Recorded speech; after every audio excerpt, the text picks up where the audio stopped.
Hello everyone. In this lesson we are looking at GST.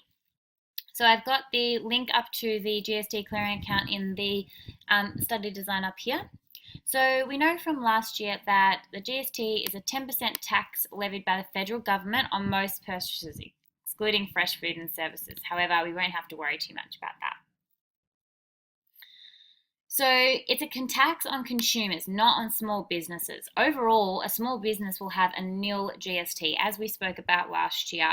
Again, the amount of GST is collected and held onto for the ATO. If we pay anything out of GST, then that is decreasing the amount of GST that we owe to the ATO.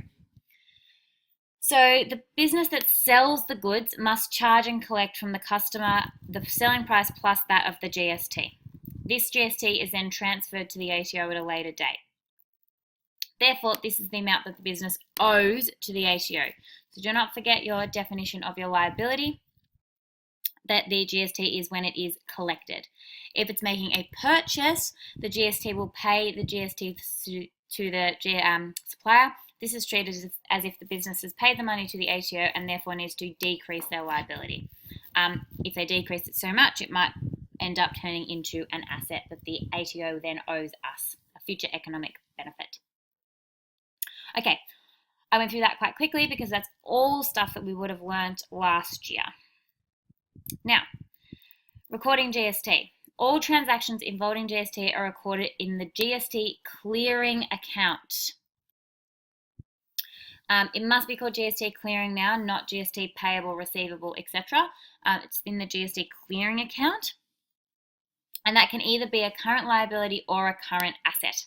So it'll swap from one to the other depending on what the whether it's a debit or a credit. If it's a debit, it's going to be an asset. If it's a credit, it's going to be a liability. Okay, a current liability. It will be a current liability when the amount of sales that the business makes is greater than the amount of purchases.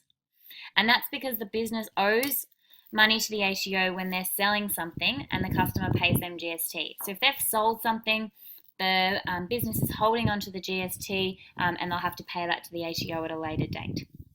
This is more common because of the selling price of the goods is higher than the cost price. So the sales is going to be more than what our purchases is going to be, we hope. It's a current asset when the amount of purchases the business makes is higher than the amount of sales, which you hope wasn't happening too often. The ATO owes the business money when the business purchases something and has to pay the GST. So when the business purchases something, the business has had to pay out GST, therefore it decreases the amount that they owe to the ATO. This can happen in situations such as when we bulk order stock, so order a lot of stock in one period that's going to be used over the next few periods, or we purchase an expensive non-current asset. Okay, so we're going to look at source documents in this as well. We've already looked at this in quite extensive detail before, but please don't forget this process. It's the first stage of the accounting process: source documents, records, so our journals, reporting, and then advice. Source documents ensure that accounting records contain information that's reliable, free for error and bias and subjectivity. Obviously, it is meeting the definition of reliability, the fact that we have source documents.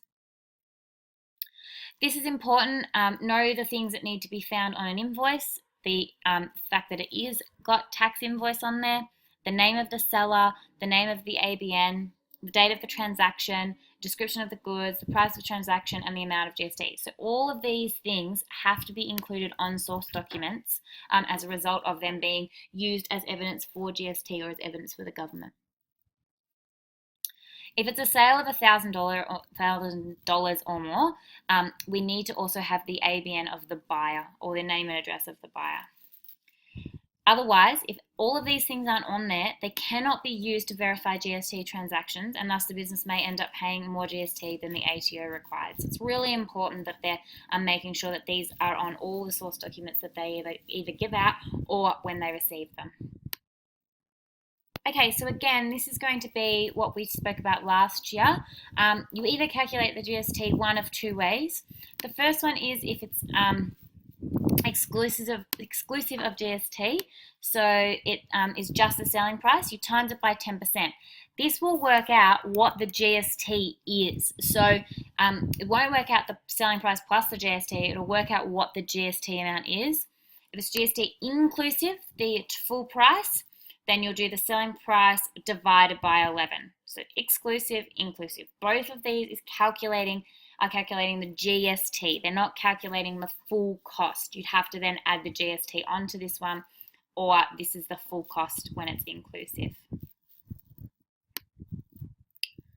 Okay, so we're talking about inflows here. So when cash is received for a sale, the business will issue a cash receipt to the customers as well as keep a copy for their own records. Please don't forget this. A copy for their own records. The copy is important.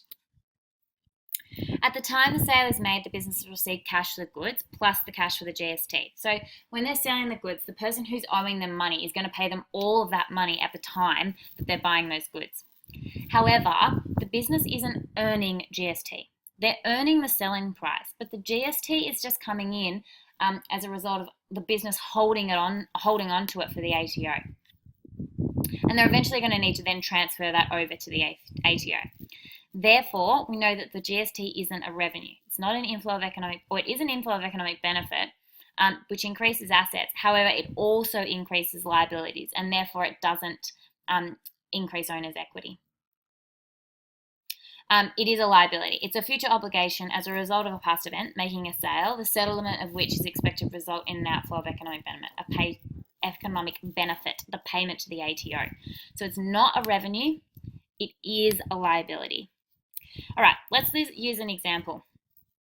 Snaps Photography received $400 from a customer plus $40 GST for the sale of the camera. This camera cost Snaps $250.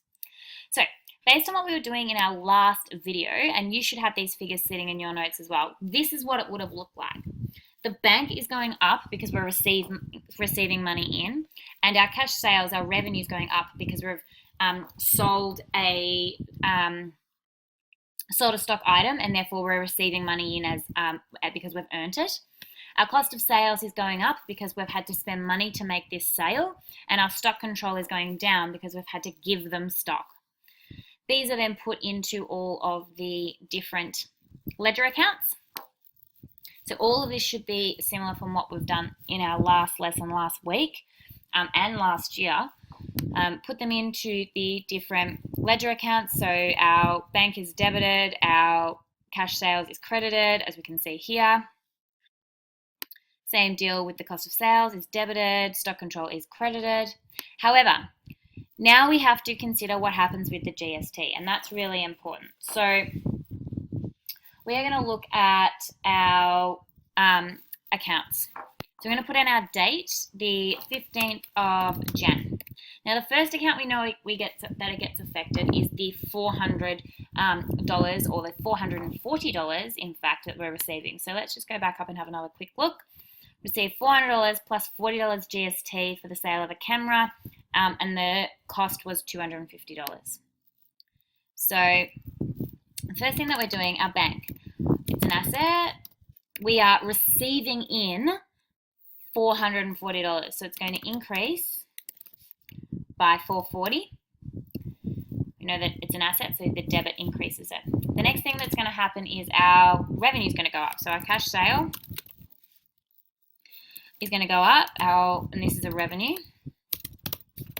This is going to increase, and this revenue is going to increase by $400. This is the amount that we've actually received in that we've earned for this sale.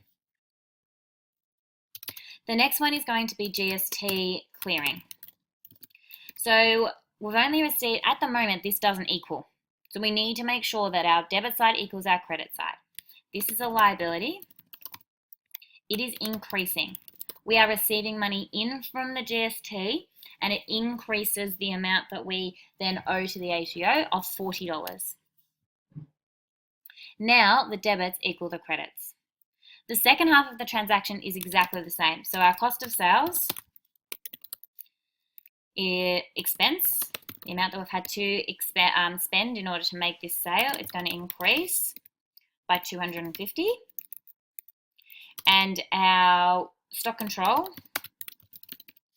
is an asset going to decrease because we're selling this stock by 250. All right, so we enter all of these in.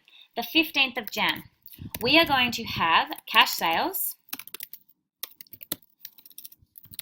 and GST clearing. So really important. So our cash sales and our GST clearing.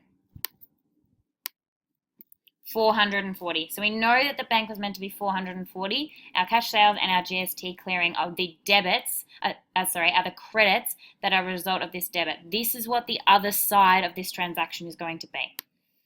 So we've got our cash sales and our GST clearing. So the 15th of Jan, it's a credit because it's a revenue to increase the revenues we credited the account. The other side of this is bank of 400. GST clearing, it's a liability. So to increase a liability, we are going to credit it. Again, the other side of this transaction is bank for 40. So I've got 440 here and 440 here. Now these are going to be exactly the same as last time. The other side of this is the stock control. So we've got our cost of sales account. This is seen in our stock control account for 250. The other side of this is going to be cost of sales for 250. So really simple. The only thing we're adding in here is our GST clearing, which is just a separate account, but on the same line in the bank. So a cash receipt should be issued every time cash is received, whether it's for a sale, a receipt from a debtor, a capital contribution, or some other source. The only exception is interest.